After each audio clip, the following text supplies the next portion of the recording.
Um padre francês, suspenso, acumula misteriosamente uma fortuna de rei. A lenda é extraordinária. Ele descobriu um tesouro ou um segredo mais valioso que ouro? Quando uma história é muito perigosa para ser contada, é comum ela ser transmitida como um mito ou história, em vez de fato. Por trás do mito, uma ordem misteriosa com os homens mais famosos do mundo. Uma sociedade secreta à frente de um segredo que durou mais de 2000 anos. Seu segredo? O próprio Santo Graal e a história controversa do relacionamento de Jesus e Maria Madalena. Havia a descendência de sangue de Jesus. Então, ele devia ser casado e ter uma esposa. Conspirações. A história secreta de Jesus.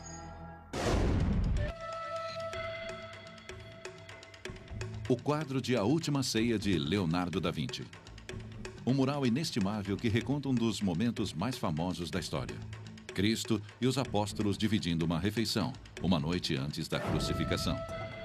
Mas no livro de sucesso de Dan Brown, O Código da Vinci, essa obra-prima da Renascença também contém um segredo. Olhe com atenção para essa figura sem barba à direita de Jesus.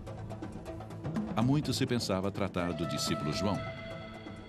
Nessa história alternativa, ele não é um mero discípulo, mas a representação, segundo Leonardo, da esposa secreta de Jesus.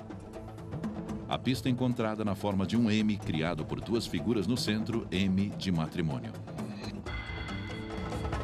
O fato de Dan Brown achar um meio de tornar isso agradável e colocar no criado mudo de todos é um milagre.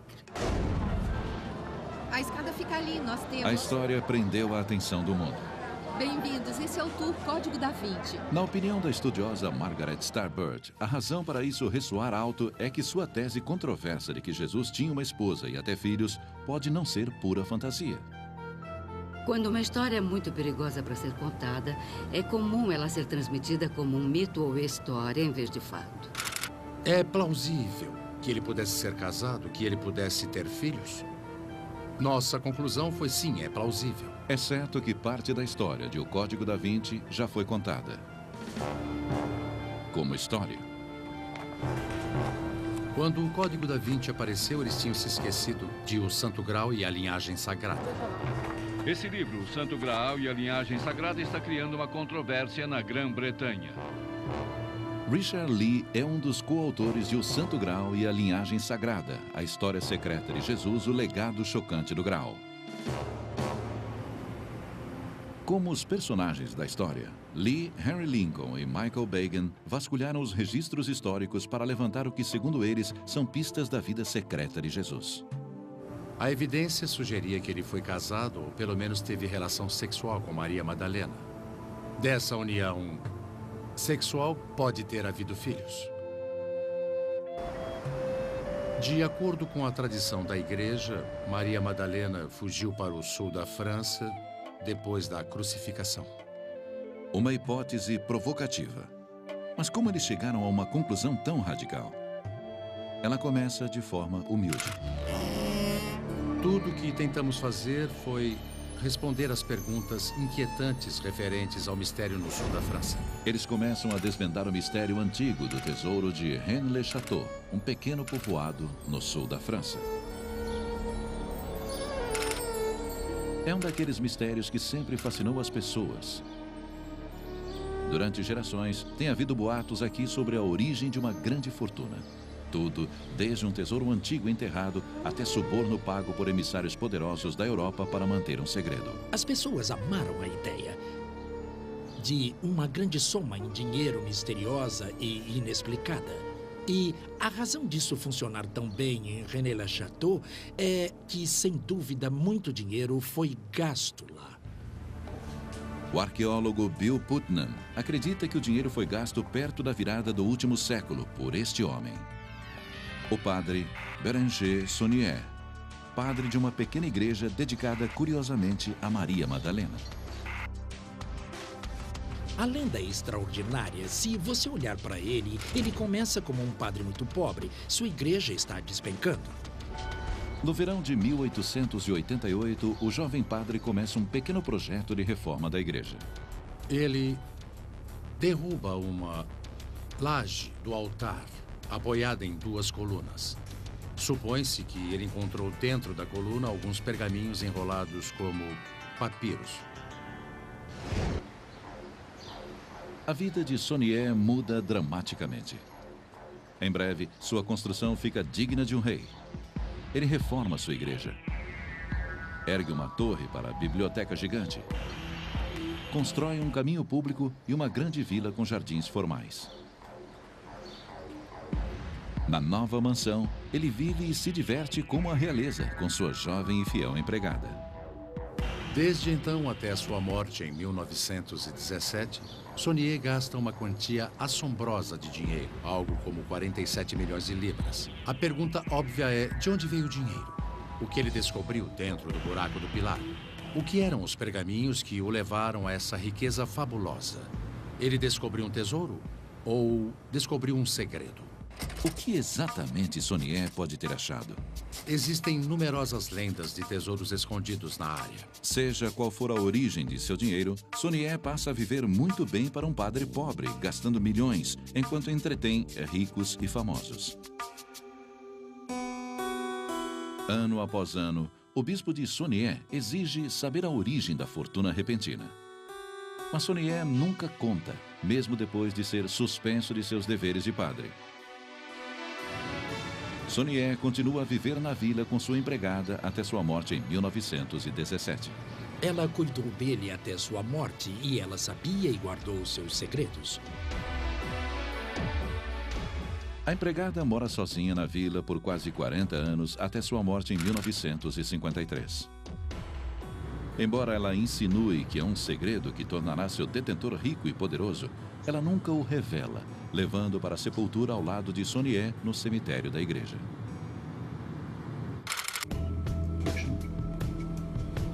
Avance 30 anos e você encontra Richard Lee e seus colegas na trilha do tesouro de Rennes-le-Château. Eles apontam para os pergaminhos que Sonié encontrou durante a reforma da igreja.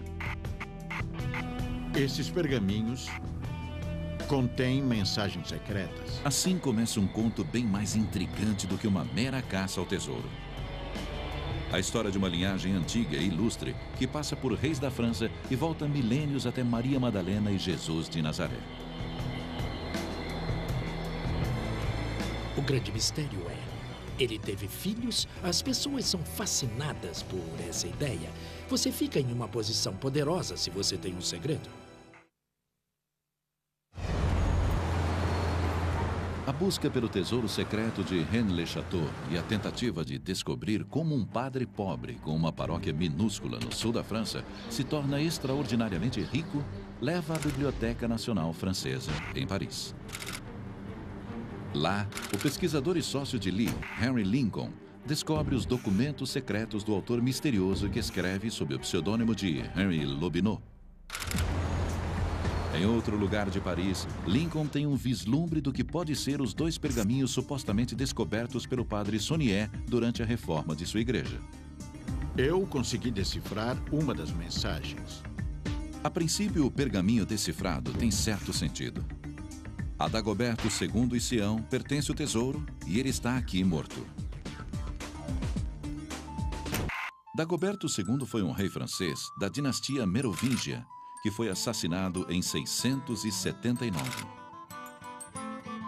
Estaria esse rei francês relacionado ao tesouro de Rennes-le-Château? E estaria Lincoln e seus colegas na trilha dele? Em breve, essa trilha os levará a uma reinterpretação radical da história de Jesus e seu relacionamento com a mulher conhecida na história como Maria Madalena.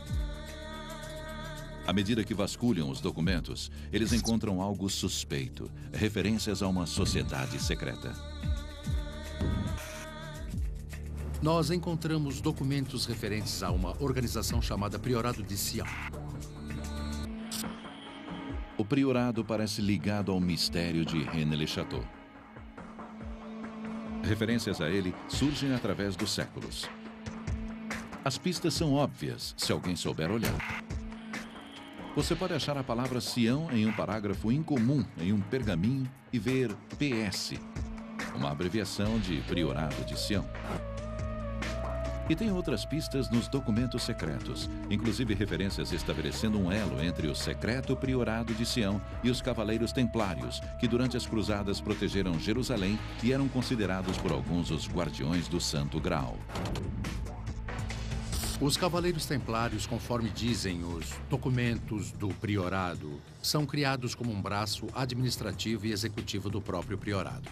Mas a revelação mais explosiva desses arquivos franceses é, à primeira vista, uma árvore genealógica simples e comum que atravessa séculos. Páginas e páginas de genealogias estabelecendo a dinastia ou a continuação da dinastia merovíngia. Nessa genealogia, a linhagem antiga de reis franceses que incluíam o assassinado Dagoberto II. Lincoln e seus colegas descobrem outro documento secreto fascinante. Um manuscrito listando os grandes mestres da sombria Ordem de Sião. Lincoln revela primeiro os membros da elite do priorado neste documentário. Victor Hugo, Jean Cocteau, Leonardo da Vinci, Isaac Newton. Some of these names are so illustrious that the list seemed just the sort of grandiose pedigree that would be created for itself by a lunatic fringe body of eccentrics playing at secret societies. But it's all too easy to make assumptions and not to keep an open mind. Essa lista de líderes da ordem clandestina, com alguns dos homens mais famosos da história, vai do século XII ao século XX. A razão de sua existência? Proteção, preservação e restauração da linhagem merovíngia revelada nas genealogias secretas. É uma missão enigmática. O que pode ter de tão especial no sangue da linhagem merovíngia? Foi a tentativa de responder a isso que nos levou a uma busca que vai além da história bíblica. É então que Lincoln faz o que ele acredita ser uma ligação crucial entre o Santo Graal, tido durante séculos como o cálice usado por Jesus na última ceia, e a árvore da família merovíngia que o priorado de Sião dedicou-se tanto a proteger. Lincoln teoriza que o Santo Graal não é um cálice, e sim a linhagem merovíngia, uma linhagem descendente do próprio Jesus.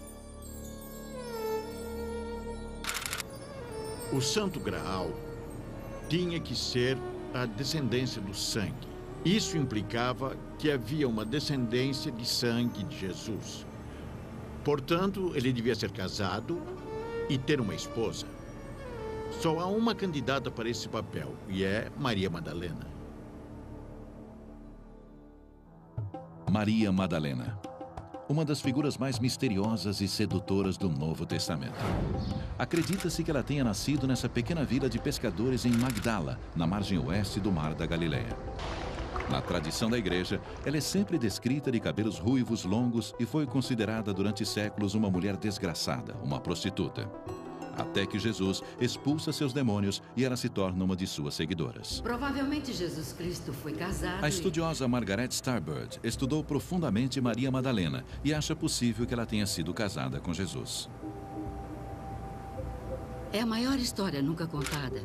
Isso ecoa em nosso âmago e eu acho que o fato de haver algo que não nos foi contado, que tem sérias implicações para o mundo todo, é uma história incrível. Mais incrível ainda é a ideia de que Jesus era pai de uma criança com Maria Madalena. Starbird diz que existe evidência de que Maria e Jesus eram íntimos. Ela aponta para o Evangelho Gnóstico de Filipe, parte de um conjunto de pergaminhos antigos encontrados no deserto egípcio, que para alguns estudiosos deveria ser incluso no Novo Testamento. No Evangelho de Filipe, Maria Madalena é descrita como a apóstola mais proeminente e particularmente próxima de Jesus. O Evangelho de Filipe diz que Jesus beijava Maria com frequência e que os outros discípulos tinham ciúmes. Então, seja qual for o beijo que ele dava, deixava as pessoas infelizes. Mas a evidência não vem apenas desse evangelho gnóstico. Ela também é encontrada na lenda popular sobre Maria Madalena, contada até hoje no sul da França. Maria Madalena viaja com seu irmão Lázaro e vários amigos da família, fugindo das perseguições em Israel e partem em um barco sem remos. Eles terminam nas margens da França em 42 d.C. e trazem com eles o Santo Graal. O que Maria trouxe foi sua filha, uma criança chamada Sara. E talvez outra criança no ventre.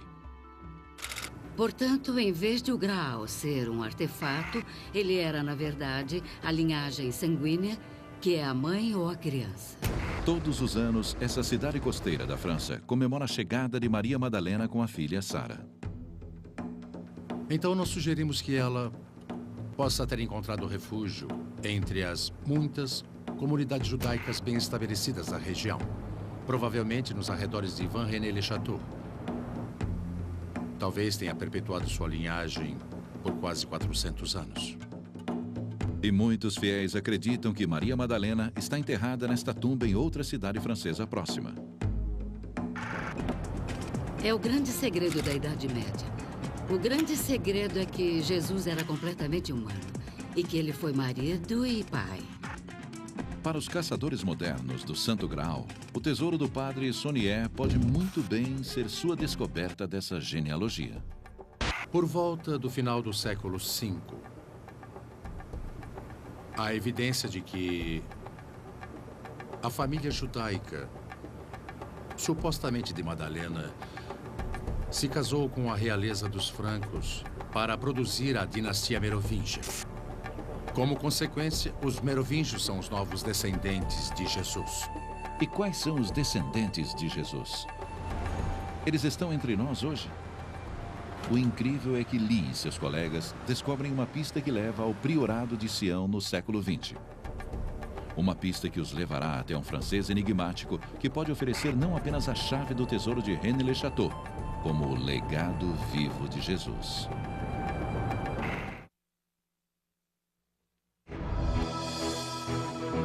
Depois de estabelecerem a possibilidade de Jesus ter herdeiros, os pesquisadores que criaram o Santo Graal e a linhagem sagrada estão ansiosos para descobrir quem são esses herdeiros. Se existe uma descendência linear de Jesus, não é de poucos descendentes, mas de milhares deles. Eles encontram evidências sugerindo que a linhagem proveniente de Jesus e Maria Madalena deve mesmo ter sobrevivido.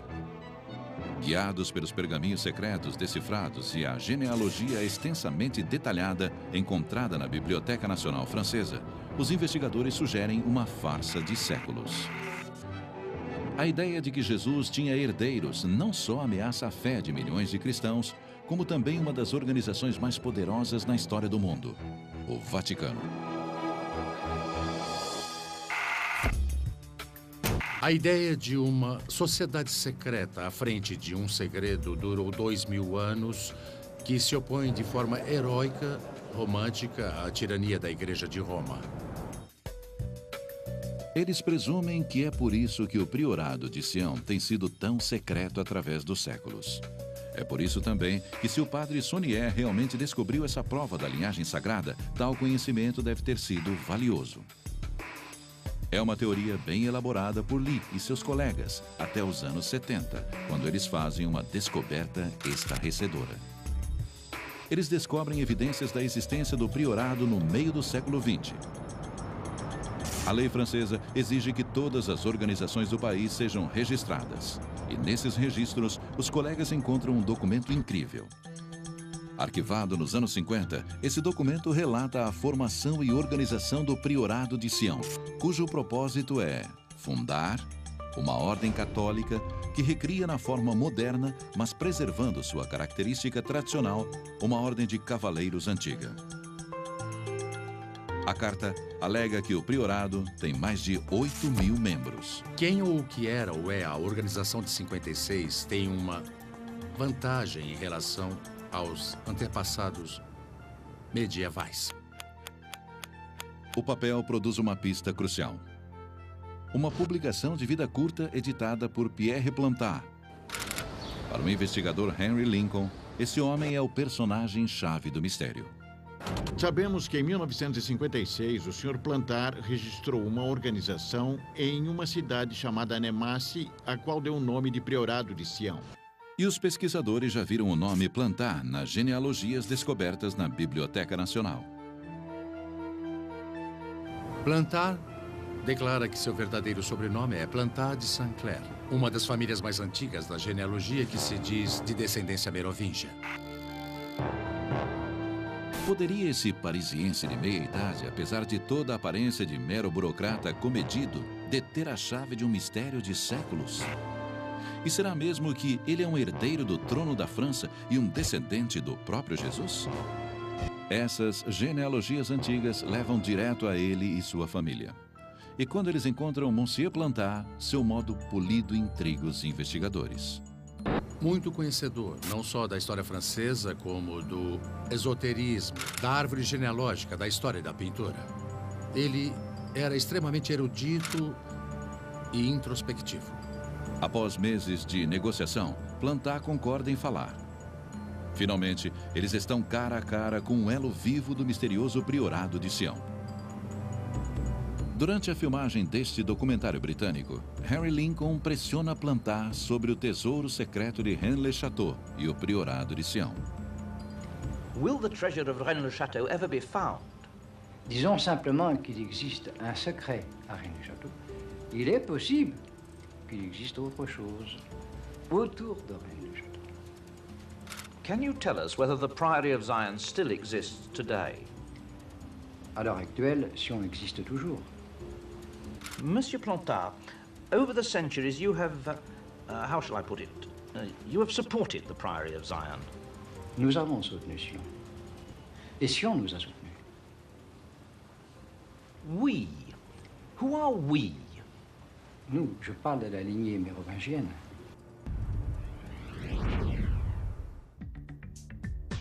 O ilusório e de poucas palavras, Pierre Plantar não dirá mais nada sobre o tesouro de Rennes-le-Château, seu possível ancestral real e o grande mistério de Jesus, Maria Madalena e os Merovingias.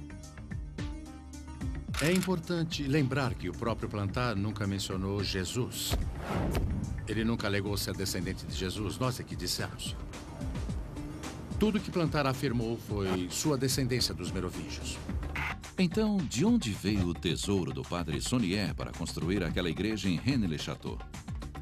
Se ele realmente sabia o segredo da linhagem sagrada, como ele transformou isso na riqueza fantástica exibida em sua pequena paróquia? A riqueza que jaz no coração do mistério de Rennes-le-Château. Lee acha que ele sabe a origem. Uma família real europeia que pagou o Saunier no esforço de esconder sua ligação com a linhagem divina. Pierre Plantar morre em 2000.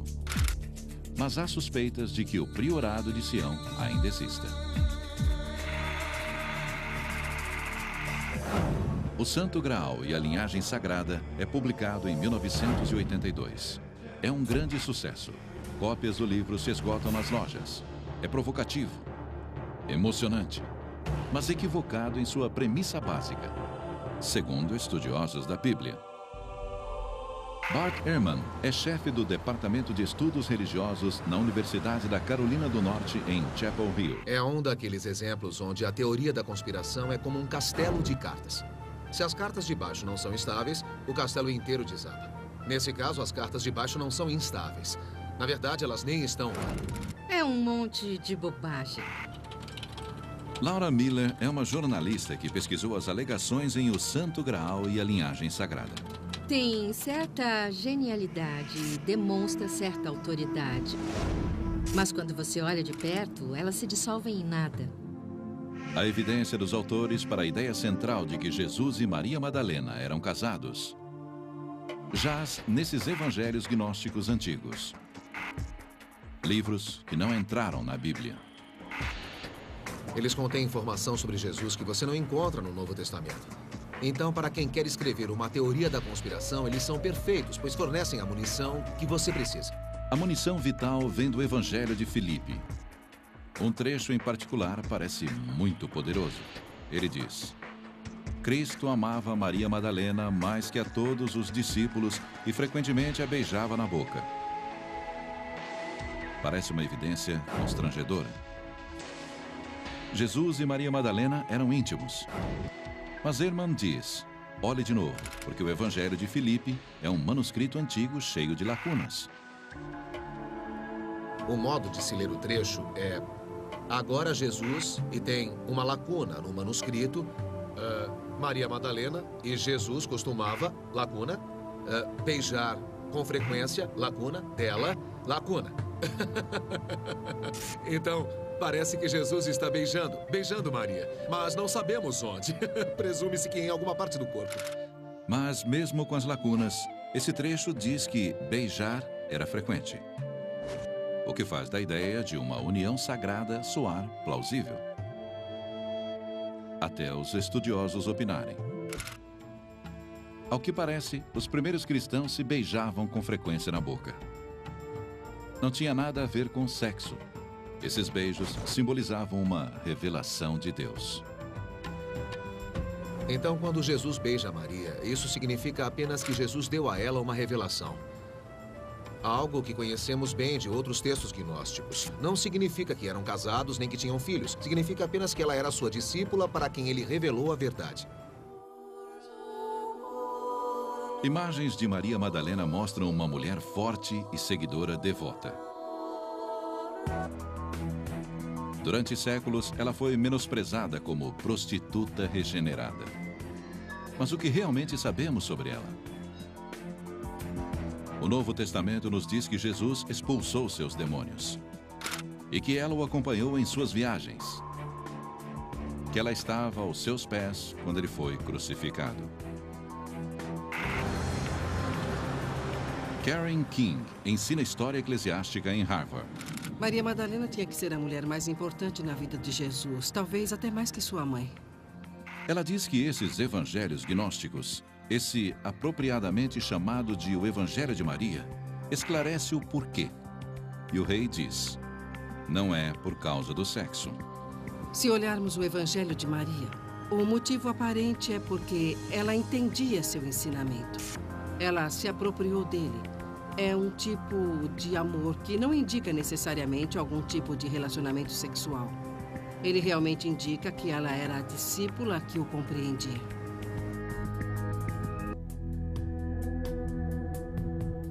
No Novo Testamento, Maria Madalena tem um papel-chave após a crucificação. Ela é a primeira a ver Jesus ressuscitado. Mas a maioria dos acadêmicos, bem como a Igreja Católica, rejeita a ideia que a cena do jardim no Evangelho de João revela uma intimidade que somente marido e mulher dividem. Ela diz para ele rabino, o que significa algo como meu mestre. A propósito, ela não diz marido ou querido. Ela é sua discípula e não sua amante ou esposa. Mesmo assim, a teoria de uma união sagrada fascina e resiste. Talvez porque em nenhum lugar, nem no Novo Testamento e qualquer outro documento cristão, o status de marido de Jesus é esclarecido. A maioria dos peritos diz que é porque nunca houve casamento. Não há qualquer evidência de que Jesus foi casado. Existe, sim, evidência bem clara de que Jesus era solteiro e celibatário, como outros judeus de sua época. Mas o silêncio sobre o assunto deixa espaço para a interpretação. O silêncio é impregnado de muitos e muitos significados. E no silêncio, teorias de conspiração florescem. Uma hipótese leva a outra. Funciona assim. Eles dizem, por que ele não seria casado? E, digamos que ele fosse casado. Bom, se ele fosse casado, haveria filhos. E não se sabe como, você parte do fato de que Jesus não era casado, para Jesus tinha filhos. Em O Santo Graal e a Linhagem Sagrada, Lee e seus colegas escrevem: a possibilidade de uma linhagem descender diretamente de Jesus ganhou plausibilidade considerável. Talvez para eles. Mas não para estudiosos da Bíblia como Ehrman. Ele diz que não há qualquer evidência que prove isso. Isso não é encontrado no Evangelho nem em qualquer escrito cristão dos primórdios da Igreja. A maioria dos peritos concorda. Se tivesse havido casamento e um filho, não poderia e não haveria segredo. Porque depois da morte de Jesus, seus parentes se tornaram muito importantes para a igreja cristã. Se Jesus tivesse um filho, é claro que esse filho um dia assumiria algum papel de liderança na igreja. Mas isso não aconteceu. Porque, como sabemos, Jesus Cristo não teve um filho. A menos que, segundo alguns, ele fosse pai de uma criança que não chegou a ver. Uma criança que daria início a uma linhagem sagrada.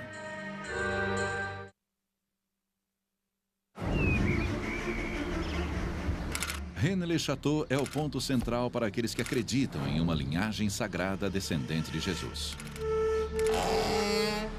Logo, é aqui que os críticos concentraram seus esforços. Mas não é fácil derrubar uma teoria tão popular.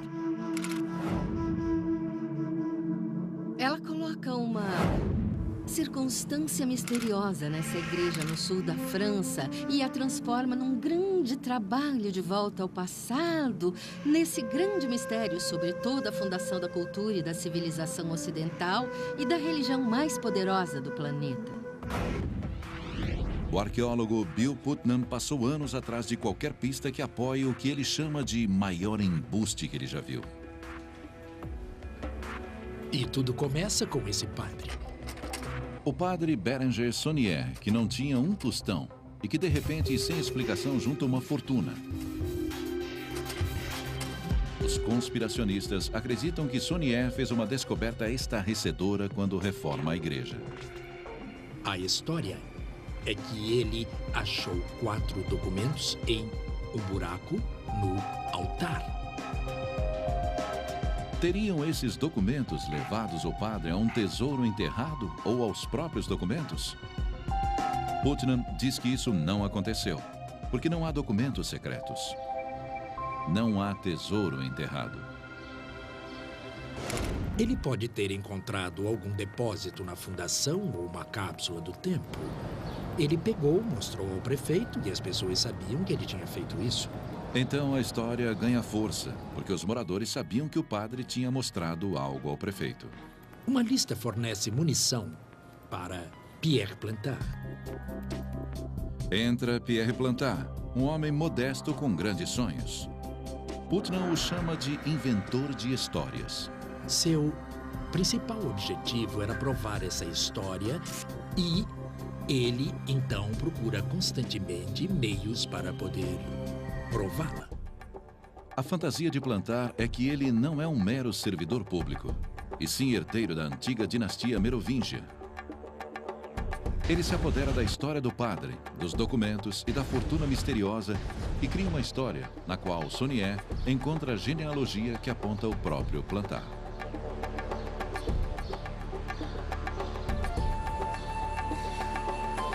Na verdade, o que ele encontrou foram 2 genealogias e 2 documentos em código.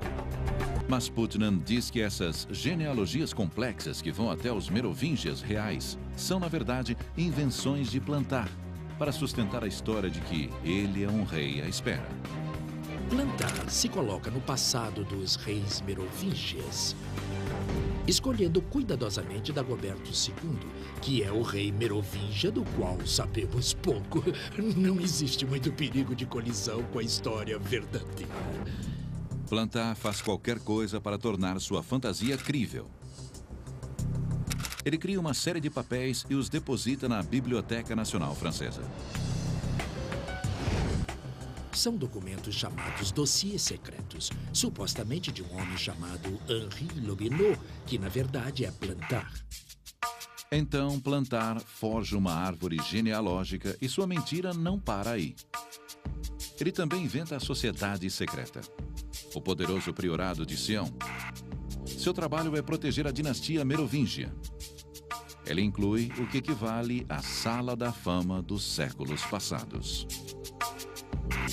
Ele escreve um documento no qual ele lista os grandes mestres do priorado de Sião, supostamente começando no século XI. Mas talvez esse inventor de histórias tenha superestimado seu jogo. Ele põe nesta lista todas as pessoas famosas que consegue pensar. E é um livro inacreditável, onde todas as pessoas foram presidentes desta sociedade detentora deste grande segredo. Os registros mostram que a sociedade chamada Priorado de Sião, na verdade, existiu, mas que foi criada nos anos 50 pelo próprio Plantar. Pode-se dizer que foi uma organização real, mas é como formar um clube chamado Escola de Magia e Bruxaria de Hogwarts e dizer que ela existe, mesmo que seja só eu e o vizinho da porta ao lado. E não somos magos. Mas Plantar não é a única pessoa inserida na dinastia merovingia. Putnam diz que Jesus Cristo e depois Maria Madalena também foram inseridos na árvore genealógica pelos autores de O Santo Graal e a Linhagem Sagrada. Sua inspiração? A lenda medieval que falava de Maria Madalena e sua filha procurando refúgio no sul da França.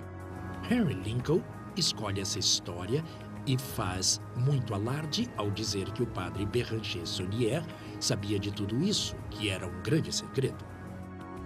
Esse grande segredo lança o livro do autor na lista de best-sellers. A história é muito atrativa e muito excitante para aqueles que gostam de mistério e do incomum e talvez para aqueles que queiram irritar a Igreja Católica e por aí vai. É um tremendo sucesso. Só que boa parte é ficção, segundo Miller. Ela chama de pseudo-história. Existem todas aquelas coisas que parecem fatos, mas que não tem como verificar. E tem toda essa gama de suposições onde as teorias se apoiam. E só se pode ficar impressionado com o tipo de ousadia e descaramento das teorias que eles constroem em cima de fatos absolutamente ridículos e não comprováveis. Quanto a Saunier e sua fortuna, não existe qualquer tesouro enterrado ou suborno do Vaticano e nenhum emissário poderoso europeu. Porque não há segredo valioso. A evidência mostra que o padre aceitava dinheiro para serviços religiosos que nunca prestava. Um escândalo que o tirou do púlpito magnífico que ele reconstruiu. Mas apesar da evidência, os que acreditam resistem e suas teorias perduram.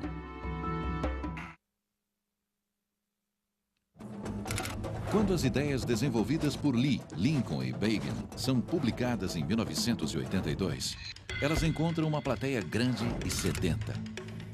Mas é em 2003, quando ideias similares aparecem no livro O Código da Vinci, de Dan Brown, que o conceito de uma história secreta de Jesus realmente decola. A história é um fenômeno editorial. Todos leram o Código da Vinci. E essa igreja, um pedaço dela está na história, quando alguém tenta espalhar algumas cinzas. Um enxame de fãs de toda a Europa fazem fila para ver os locais da história. De Paris a Milão, lar de A Última Ceia, de Leonardo da Vinci, a obra-prima da arte que faz alusão ao M de matrimônio. O Discípulo Sem Barba. Essas pistas que expõem o segredo no trabalho de ficção de Dan Brown. Muitos estudiosos e jornalistas classificam como bobagens. Se for verdade que Leonardo da Vinci era de uma organização tão secreta e que tinha segredos tão importantes para guardar, então por que ele plantaria pistas deles em seus quadros? Se o Código da Vinci é baseado em elementos de história falsa, esses mesmos elementos apareceram primeiro em O Santo Graal e a Linhagem Sagrada. Mas mesmo os críticos mais rigorosos dizem que os autores de O Santo Graal e a Linhagem Sagrada acertaram algumas coisas. Eles acertam que o cristianismo desenvolvido ao longo do tempo e o cristianismo posterior não correspondem ao cristianismo do período inicial. E está absolutamente correto. Ehrman diz que eles estão na pista certa quando dizem que Jesus tem sim relacionamentos com mulheres, algo notável para um rabino judeu do século I. Ehrman contesta os autores a partir daí. Eles erram ao transferir isso para um relacionamento com Maria Madalena, onde eles casaram e tiveram filhos. Ehrman diz que essa ideia se deve mais à sensibilidade do século XX do que à verdade histórica. Na verdade, nos primórdios da igreja, isso não seria assim tão explosivo, porque Jesus e a igreja não eram vistos como Deus, que não podia ter um relacionamento conjugal com uma mulher. Como os autores de O Santo Graal e a linhagem sagrada se enganaram tanto? Será que eles enganaram a si mesmos? O arqueólogo Bill Putnam acredita que a resposta possa ser sim, se o livro for algum guia. Considerando até onde o livro vai, considerando as palavras, eles estão totalmente convencidos disso. Apesar de Putnam achar que os autores se enganaram, na opinião de Ehrman, eles sabiam exatamente o que estavam fazendo. Eles não fizeram um best-seller entre os estudiosos. Eles fizeram um best-seller entre pessoas que não sabem muito, o que é a vasta maioria do público. Mas e os autores? Richard Lee diz que eles aventaram uma hipótese. É algo plausível. É mais plausível um homem reclamar o trono, ser casado e ter filhos, do que ter nascido de uma virgem, andado na água e ressuscitado dos mortos. É simples. O outro personagem-chave nesse logro elaborado é Pierre Plantard. Ele morre em 2000, mas vive o bastante para ver o impacto do trabalho de sua imaginação. Putnam diz que, ao longo dos anos, Plantard deve ter se convencido da verdade de suas mentiras. Eu acho que, a princípio, ele sabia que estava inventando algo, mas com o tempo ele passou a acreditar naquilo. Mas se ele não é um rei à espera, então quem é esse homem? Ele era filho de um mordomo e de uma cozinheira. Um homem culto que entrou para a história, mas que também está condenado por fraude e trapaça. Sua vida não ia chegar a nada, até que sua mentira começa a render dividendos.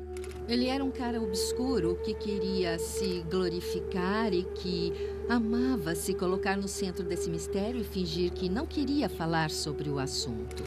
Mas para ele isso fazia parte do jogo. Isso tornou sua vida extremamente excitante.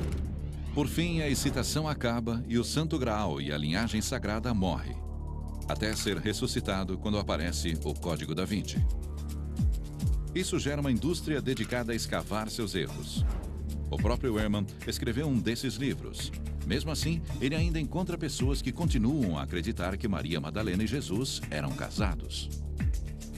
Eu acho que é porque é tão contrário a tudo que eles já ouviram que eles gostam de coisas que são contra a igreja estabelecida e do que está oculto e envolto numa teoria de conspiração. E por isso faz todo o sentido. Tanto que a evidência já não importa mais. Na encruzilhada entre fé e lenda, do que possa ter sido e o que provavelmente foi, a porta da especulação permanece aberta. No fim, tudo se resume a uma escolha entre uma história de séculos de um homem e uma mulher e a melhor saga de vendas que vira a história de ponta cabeça.